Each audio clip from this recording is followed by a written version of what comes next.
السلام علیکم ورحمۃ اللہ وبرکاتہ۔ تمام تر حمد و ثنا اس اللہ کے لیے ہے جس نے اپنے بندوں پر نماز فرض کی، اسے قائم کرنے اور اچھے طریقے سے ادا کرنے کا حکم دیا، اس کی قبولیت کو خشوع و خضوع پر موقوف فرمایا، اسے ایمان اور کفر کے درمیان امتیاز کی علامت اور بے حیائی اور برے کاموں سے روکنے کا ذریعہ بنایا۔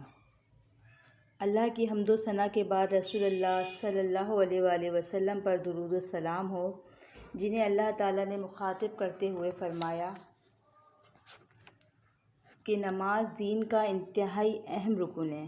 اس کی فرضیت قرآن مجید اور مختلف احادیث سے ثابت ہے۔ تمام مسلمانوں کا نماز کے فرض عین ہونے پر اتفاق ہے۔ نبی کریم صلی اللہ علیہ وآلہ وسلم نے جب سیدنا معاذ بن جبل رضی اللہ تعالی عنہ کو یمن بھیجا تو فرمایا، پھر انہیں بتاؤ کہ اللہ تعالیٰ نے ان پر دن رات میں 5 نمازیں فرض کی ہیں۔ رسول اللہ صلی اللہ علیہ وآلہ وسلم نے صحابہ کرام رضی اللہ تعالی عنہ کو نماز پڑھنے کا طریقہ سکھایا اور انہیں حکم دیا کہ تم اس طرح نماز پڑھو جس طرح مجھے نماز ادا کرتے ہوئے دیکھتے ہو۔ یہاں پر یہ بات کا ذکر کرنا بھی انتہائی ضروری ہے کہ توحید جو ہے نا تمام اعمال صالح کی اصل ہے۔ اگر توحید نہیں تو تمام اعمال بیکار اور بے سود ہیں۔ توحید نہیں تو ایمان نہیں۔ توحید اور شرک ایک دوسرے کی ضد ہیں۔ توحید کے بغیر نجات نہیں اور شرک کی موجودگی میں نجات ناممکن ہے۔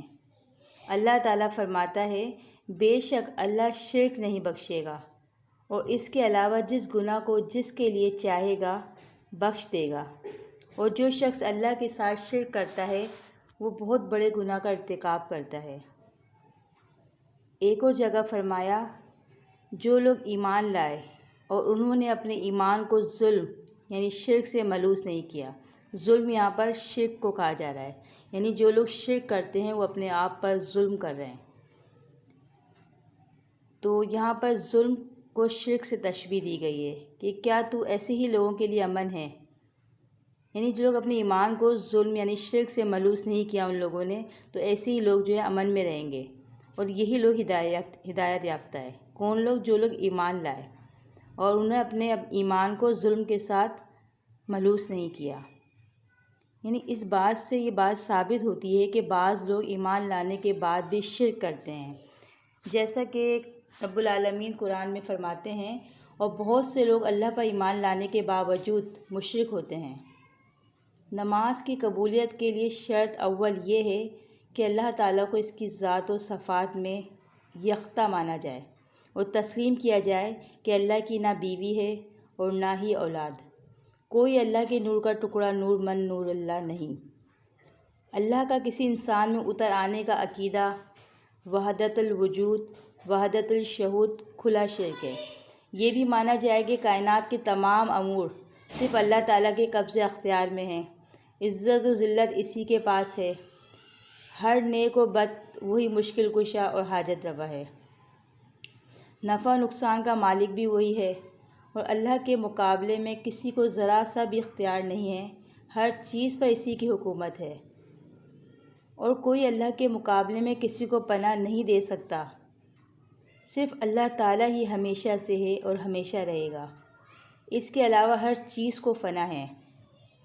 یہ بھی صرف اللہ تعالیٰ کا حق ہے کہ وہ لوگوں کی انفرادی اور اجتماعی زندگی گزارنے کا طریقہ یعنی دین نازل کرے، کیونکہ حلال و حرام کا تعین کرے، اور دین سازی اسی کا حق ہے، اور حقیقی اطاعت صرف اللہ کے لیے ہے، چونکہ اللہ تعالیٰ نے یہ دین محمد صلی اللہ علیہ وآلہ وسلم کے ذریعے سے ہمارے پاس بھیجا، لہٰذا آج اللہ تعالیٰ کی اطاعت کا واحد ذریعہ وہ احکام ہے جو محمد صلی اللہ علیہ وآلہ وسلم نے صحابہ کرام رضی اللہ تعالیٰ عنہ اور ان کے ذریعے سے پوری امت تک پہنچائے۔ کسی مرشد، پیر یا امام کے نام پر فرقہ بندی کی اسلام میں کوئی اجازت نہیں، اور کسی پارلیمنٹ کو یہ حق بھی نہیں کہ وہ مسلمانوں کی زندگی اور موت کے تمام معاملات پر مشتمل ایسے تعزیراتی، مالیاتی، سیاسی اقتصادی، سماجی اور بین الاقوامی قوانین جو ہے بنائے جو اللہ کے نازل کردہ احکام کے خلاف ہو۔